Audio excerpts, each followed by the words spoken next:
In the heart of West Africa, where ancient forests whisper secrets older than memory itself, there exists a presence known only to those who have earned the right to feel it. The Akan people speak of Bia in hushed, reverent tones, a guardian spirit neither fully seen nor entirely unseen, but always watching, always protecting. When lightning illuminates the night sky without thunder following, the elders nod knowingly. When animals fall suddenly silent in the densest parts of the forest, children are quickly ushered indoors. When lost travelers find their way home through impossible circumstances, offerings of gratitude are left at the edges of villages. But who or what is Bia? Is it merely a myth crafted to explain the inexplicable? Or does something truly extraordinary move through the lands of the Akan people? Something as ancient as the Red Earth itself. Join me as we explore the legend, the history, and the living mystery of Bia, the mystical guardian of the Akan lands. The story of Bia begins not with gods or kings, but with the land itself. The Akan people, whose kingdoms would eventually include the powerful Ashanti Empire, have inhabited the forests and grasslands of what is now Ghana and Côte d'Ivoire for thousands of years. Within their rich spiritual tradition, Bia occupies a unique position. Unlike Nyame, the sky god, or the various nature deities known as Abuzum, Bia was never worshipped as a deity requiring regular sacrifice or elaborate ceremony.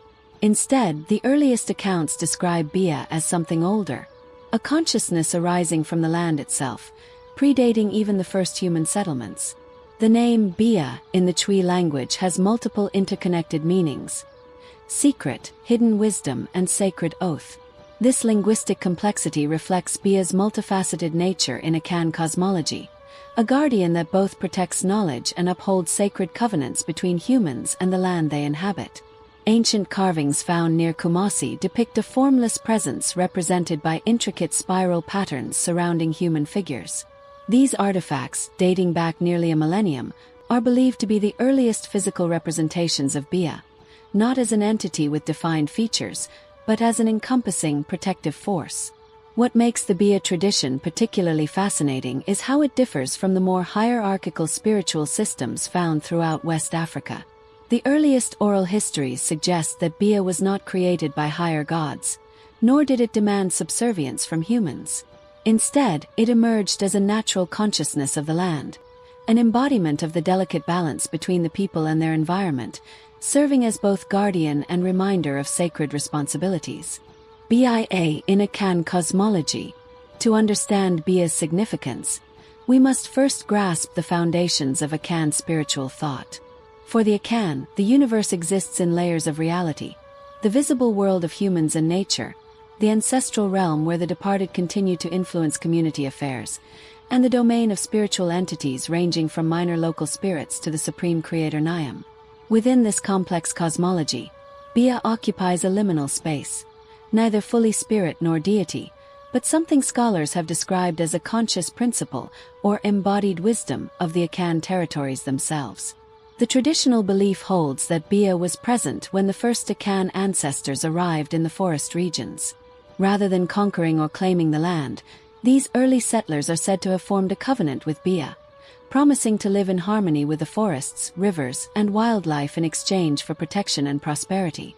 This covenant established the fundamental principles of Akan environmental ethics that would guide their civilization for centuries. Never take more than you need, always give back to the land, respect the knowledge hidden within nature, and remember that the community includes not just the living but also ancestors, unborn generations, and the countless non-human beings sharing the territory. Akan folklore is filled with cautionary tales of those who violated these principles: hunters who killed indiscriminately, chiefs who exploited the land for personal gain, and communities that forgot their obligations to maintain sacred groves. In each story, Bia's response is not portrayed as vengeful punishment but as a necessary restoration of balance, often described as the land withdrawing its blessing until proper amends were made. This subtle approach to spiritual ecology made Bia particularly resistant to colonial efforts to eradicate indigenous beliefs. While more visible deities with temples and formal priesthoods faced direct suppression, Bia's formless, ubiquitous presence in everyday Akan life proved impossible to eradicate. Though rarely described as taking physical form, Akan tradition identifies numerous ways Bia makes its presence known throughout the territories. The most commonly reported manifestation is what locals call a framohan, forest light, described as a soft greenish-gold illumination that appears in dense forest areas, typically when someone is in dire need.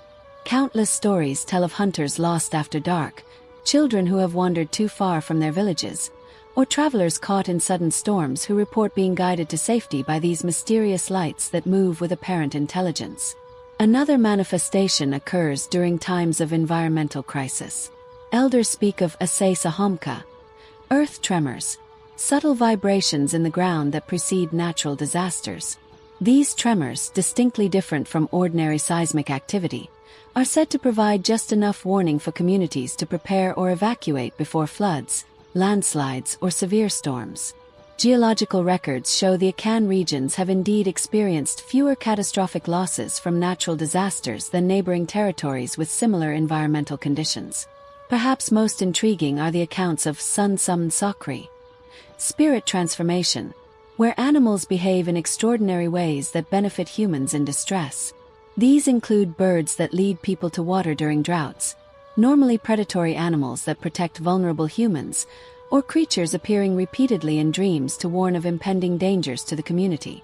Skeptics might dismiss these phenomena as coincidence, psychological projection, or exaggerated folklore. Yet anthropologists studying Akan communities have noted the remarkable consistency of these accounts across different regions and generations, suggesting a shared experience that transcends simple myth-making. What's particularly noteworthy is how Bia's manifestations almost always serve to maintain balance, rather than bestow special advantages. The guardian does not make certain individuals wealthy or powerful, but instead protects community well-being and sustainable relationships with the environment. While Bia has no designated temples or formal priesthood, certain individuals within Akan society have traditionally served as interpreters and keepers of the guardian's wisdom. The Bian Kwancherefo, pathfinders of Bia, were elders chosen not through hereditary succession or political appointment, but through demonstrating exceptional ecological understanding and ethical character. Often these individuals reported pivotal encounters with Bia's manifestations during their youth, experiences that fundamentally changed their relationship with the natural world. Unlike conventional religious authorities, the Nkwankyerefo held no special power beyond their wisdom and example. Their primary responsibility was maintaining knowledge of sacred sites within Akan territories, places where Bia's presence was particularly potent, including ancient groves, unusual rock formations, river confluences, and caves containing underground springs. These sacred sites served as natural archives of biodiversity, protected from hunting and agriculture by their spiritual significance. Modern ecological surveys have confirmed that these areas typically contain plant species of exceptional medicinal value and often serve as crucial habitat for rare wildlife. Scientific validation of the traditional wisdom that identified these locations as special. The Nkwankyerefo were also responsible for interpreting signs of imbalance in the relationship between communities and their environment. If game became scarce, crops failed unexpectedly, or unusual patterns appeared in weather or animal behavior, these elders would guide the community in determining what aspect of their covenant with Bia had been neglected and how proper balance could be restored. Perhaps most importantly, they preserved the Bian Sem, the sayings of Bia, a collection of proverbs, ethical guidelines, and ecological knowledge passed down through generations. These teachings weren't recorded in written form until the 20th century, but were instead encoded in stories, songs, and artistic symbols that made them accessible to everyone in the community, regardless of formal education. The arrival of European powers in West Africa presented an unprecedented challenge to traditional Akan relationships with their lands and guardian spirits. Colonial exploitation of natural resources, forced religious conversion, and disruption of indigenous knowledge systems threatened to sever the ancient covenant with Bia. Yet historical records from this period contain fascinating accounts suggesting that Bia's presence adapted to these new threats. Colonial forestry officials reported inexplicable difficulties in accessing certain areas marked for logging, equipment failures, sudden illness among workers, and disorientation even with the aid of maps and compasses. Some territories designated for exploitation were eventually abandoned as impractical, despite their obvious resource value. Oral histories from this era tell of Bia guiding resistance fighters to hidden caves and ravines where they could safely evade colonial forces. Some of these natural fortresses became crucial bases for Akan resistance movements, including the famous Ya Santawa War of 1900, when Ashanti forces led by the Queen Mother mounted the last major armed resistance against British colonial rule. Perhaps most significantly, Bia's formless, decentralized presence meant colonial authorities couldn't easily identify and eliminate its influence as they did with more structured spiritual practices. While missionaries could destroy shrines and convert or punish priests of traditional deities, Bia existed in the very relationship between people and their environment, something far harder to eradicate. This period also saw the emergence of what scholars call adaptive manifestations of Bia, the guardian spirit appearing in ways that incorporated elements of the changing world. Stories began to circulate of Bia preventing accidents in mines, guiding people safely through newly built urban areas, or providing intuitive understanding of foreign technologies to those who maintained respect for traditional wisdom.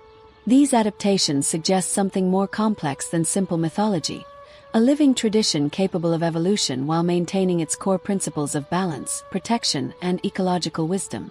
Despite urbanization, Western education, and religious changes throughout the 20th and 21st centuries, reports of encounters with Bia continue across the Akan regions of Ghana and Côte d'Ivoire.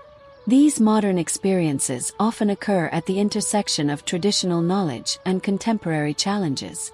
Environmental scientist Dr. Abina Mensah shares a compelling account from her fieldwork studying forest degradation near Kumasi in 2015. I was gathering samples alone in a remote area when I became disoriented after a sudden rainstorm. My equipment was soaked, my phone dead. As darkness approached, I experienced what I can only describe as a profound sense of being watched, not threateningly but attentively. Then I noticed certain mushrooms near tree roots seemed to be faintly bioluminescent, forming what appeared to be a path. Having grown up hearing stories of Bia, I decided to follow. The path led me directly to a small village I hadn't known existed. The elders there seemed unsurprised by my arrival, saying simply, "Bia has brought you to us for a reason."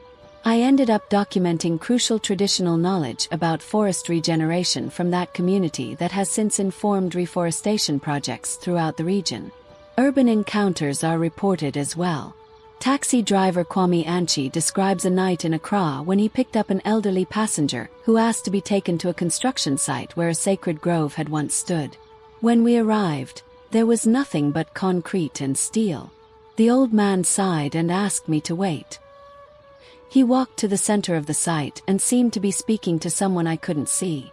When he returned, he told me the building would never be completed unless the developers made proper offerings and adjusted their plans to preserve a particular ancient tree they had scheduled for removal. I thought he was just a traditional man upset by progress. 6 months later, I drove past the same site and saw construction had indeed stopped after a series of unexplained structural failures. Eventually, the developers consulted with local elders, preserved the tree in question, and incorporated a small green space in their design. Only then did construction resume successfully. What's striking about these contemporary accounts is their consistency with historical patterns. Bia continues to manifest not as a supernatural force performing miracles, but as a subtle guide encouraging balance and respect between development and natural systems. Beyond its significance to Akan communities, the tradition of Bia offers valuable insights for our collective approach to environmental and social challenges. First, Bia represents a model of spiritual ecology that prioritizes relationship over dominion. Unlike belief systems that position humans as masters of nature or separate from it, Bia embodies the understanding that humans are participants in a complex, interdependent community of beings. This perspective aligns with emerging scientific understanding of ecosystems as interconnected networks rather than hierarchical systems. Second, the covenant with Bia emphasizes intergenerational responsibility. In Akan thought, the land doesn't belong solely to the living but is held in trust for ancestors and future generations. This time frame naturally encourages sustainable thinking, contrasting sharply with economic systems focused on short-term extraction and profit. Third, Bia's manifestations demonstrate the value of integrated knowledge systems. The guardian doesn't appear through elaborate ceremonies accessible only to specialists, but makes its presence known through natural phenomena observable by anyone with proper attention and understanding. This democratized approach to ecological wisdom creates communities where environmental responsibility is everyone's concern, not just designated authorities. Perhaps most importantly, Bia offers a model of adaptation without abandonment, evolving to address new challenges while maintaining core principles. As humanity faces unprecedented planetary changes, this capacity for flexible preservation of essential wisdom may prove vital. Indigenous knowledge systems worldwide contain similar ecological guidance, refined through centuries of place-based observation and experience. These traditions, like Bia's wisdom, represent not relics of the past but sophisticated frameworks for sustainable relationships with our environments, intellectual and spiritual resources we can ill afford to lose as we navigate an uncertain future. As our journey with Bia draws to a close, I invite you to consider what might change in our world if we approached our environments with the same reverence and responsibility embedded in the Bia tradition, seeing ourselves not as owners of the earth, but as participants in a sacred covenant with the places we inhabit.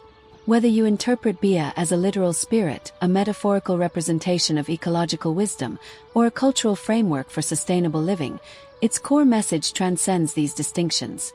We exist in relationship with our environments. These relationships carry responsibilities, and balance must be maintained for mutual flourishing. Perhaps there is something of Bia's consciousness stirring in the growing global awareness of our environmental impact, a planetary guardian attempting to guide us back toward balance before it's too late. Or perhaps Bia exists precisely in our capacity to recognize our interdependence with all living systems and act accordingly. For the Akan people, Bia has never been distant or abstract. It is as immediate as the soil beneath their feet, as vital as the forests providing clean air and water, and as real as the consequences that follow when natural balances are disrupted. In this sense, Bia exists wherever humans remember their place within the web of life rather than above it. As you move through your own environment today, whether forest or farm, suburb or city, I encourage you to pause and consider, what would it mean to live as if a guardian spirit of your homeland was watching? What covenants might need renewal in your own relationship with the places you inhabit? What wisdom might the land itself be trying to share, if only we would listen?